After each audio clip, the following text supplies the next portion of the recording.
The other thing I was going to show you is that when I tie in to my ascenders, I create a friction hitch on this so I can adjust my length of my ascender. And that's done for two reasons. Number one, you know, I get my full adjustability from when I footlock about how long I want it to be, so it's still in my reach. Number two, when I get to the top of my tie-in point, I don't have to reach from down here. I can footlock up and pull it in tight, so it's at hands level. Makes it easier when I get to the top. The last thing I was going to tell you is if I get hurt on the way up there, really you could tie in a rope to that rope and lower me down from the ground if you knew how to do that. But if you didn't and you had to come up and get me, you could transfer me into another system and then just loosen this off and unclip it. You don't have to cut any ropes. You don't have to get too creative. It's a quicker, easier rescue. So that way they could just tie me in another system, take up the slack, loosen that, and then I'm off of that and they lower me down. You know, God forbid I get hurt on the way up doing something like this, because it's not an easy rescue if you're not prepared for it. There's two times in tree climbing I think that you're really at a difficult disadvantage for rescue. One is ascending up when you're in this type of a system, you're not ready to come down. It's difficult if you don't know how to do it. Number two, when you're working on a spar, doing a removal and you got no tie-in point, but you're anchored to the tree somehow, that's a difficult retrieval process too for a rescuer. Those two areas you got to be really careful about when you're setting up to do work in that environment. Wearing a logging boot with a big heel is real hard to footlock in. Wearing a shoe like this with a softer sole, made for like approaching, like I was telling you, something like this for competition purposes, it's way easier to footlock in because it's lighter and it grabs the rope and there's no space. There's not a big heel here for the rope to slip through if I don't grab it right. You know, but technique is just about practicing, to be honest with you. Once you get it down, you're pretty good. But for me, I think the Kong ascenders work pretty good. But you grab it with your feet as best you can, stand right up, and then you sit back down again. If you have the right adjustability in your sling, you can sit and not hang on with your arms. It's a lot easier to footlock if you go up and then you stop. You do the footlock slow? Yeah, sure. What it is when I teach people how to footlock, I tell them inside a knee, outside a foot. That's how the rope should run. It should be inside your knee and outside the same foot. And when you come up, you grab it with the other foot and then step on it. Stand up.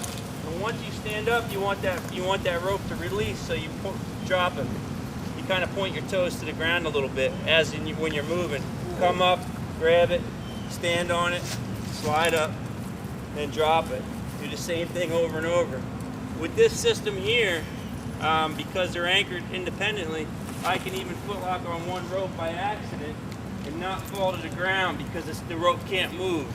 But if I just go over a branch like what they call a traditional footlock, the ropes can move over a limb. So if I just grab one, they'll start to spin through that ascender and I could slip a bit, and it's pretty awkward.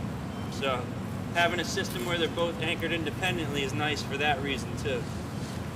So you just kind of wrap your feet, stand up. Some people like to rock more, and some people think staying in a straighter alignment works better. I think it's to each his own, you know. Some people think it's more effective to stay close to the rope and stand straight up. Some people like to get back and rock and then stand up again.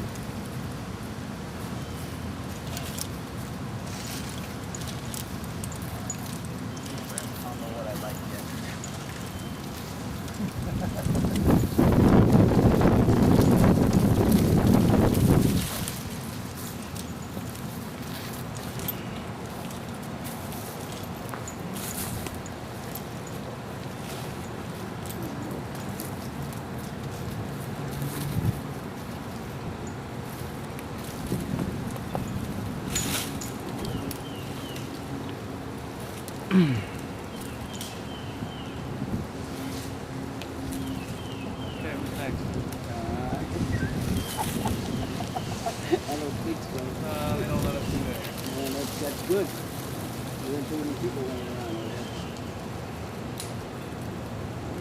We'll start off small. I was 16.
What I think he said was about 5 kilonewtons of force, or 4 kilonewtons I think he says it starts to tear, something like that.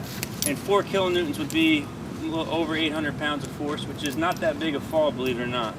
Like for me, if I'm about just over 200 pounds. If I fall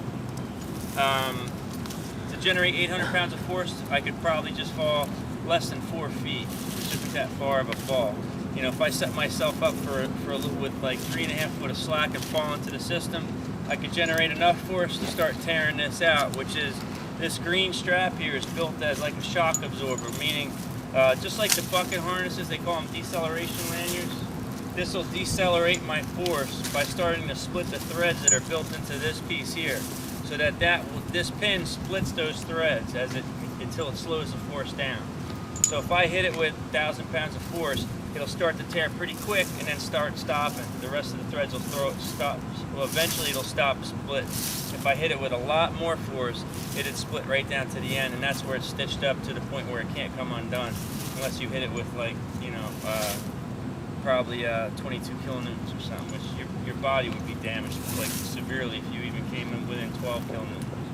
So, you know, it's a nice safety feature to have, that if I'm climbing and I took a bad spill, this will decelerate the force. And why do you want that? 2 reasons. Our tie-in point won't break out because it doesn't get that much force because it's absorbed here.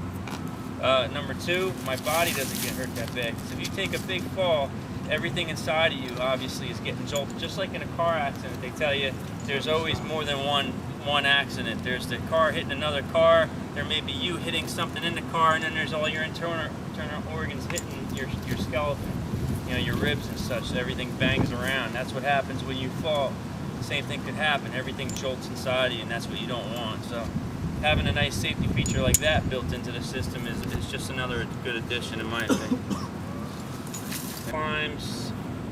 Climbing trees, you know, or even climbing things that aren't trees when we do rescue work. Some little backup, keep that on my side. What this entails is basically taking this system here and adding it to my normal everyday harness. It's just a chest harness. This is actually, they call it a chest box because it has a steel plate in the front of it. You throw that over your shoulders. And what you want to do is, if you're trying a system like with a chest harness, is you want to adjust it so it's pretty high in your armpits to keep them spread out, away from everything else. It's not that hard to adjust them. They usually adjust pretty easily. And then you want to keep it kind of tight because that's what's going to keep you upright when you're climbing. This piece here adds so much more efficiency to your system because you don't waste a lot of energy trying to hold yourself upright. What they find when they do caving and long types of climbing like rescue work is that a lot of your energy and a lot of system is trying to stay against the rope or hold yourself up or pull yourself up, even if your legs are doing the work. With this here, it takes that energy out of it because you don't have to physically try to keep yourself in alignment with the rope because it does it for you. What we do, I keep this as like one separate system. As you can see, it's ready to go. I just pull it out of the box and go. But what it is just basically 2 ascenders on the feet. One is given on a longer sling, so it's what they call a knee ascender, but it's basically the same thing. They're 2 ascenders that are anchored to each foot, so when you step, your legs are doing the work.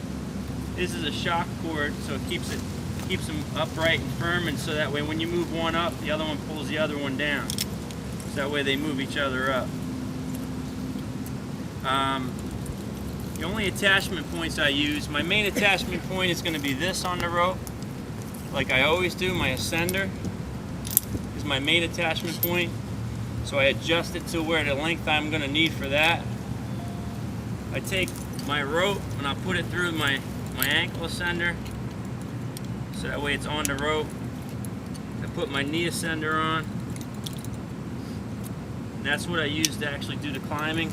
The last step is putting this in the chest roller so that way I can be upright.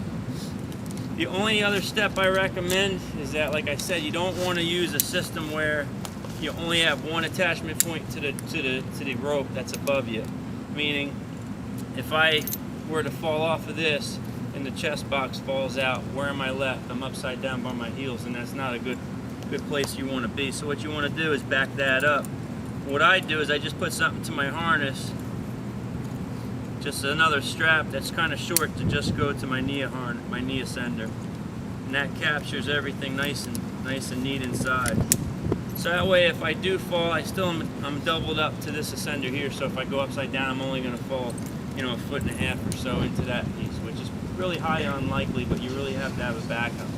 Now, when I climb, I can do it by myself, or I can have Steve help me. But if I'm climbing by myself, when I first pull the stretch out of the rope, what I do is I pull that rope out from underneath my foot to try to pull the slack up until I get myself in a full hang and get some weight off. I'm not actually going to be using the system until I get some weight on it. And all you do is just basically walk. You walk right up the rope. That's why it's called the rope walker. Just kind of just go up as you go. Once you get to a certain height, you can drop it, and the weight of the rope will pull itself through. So you can see I just kind of hang, and I let my leg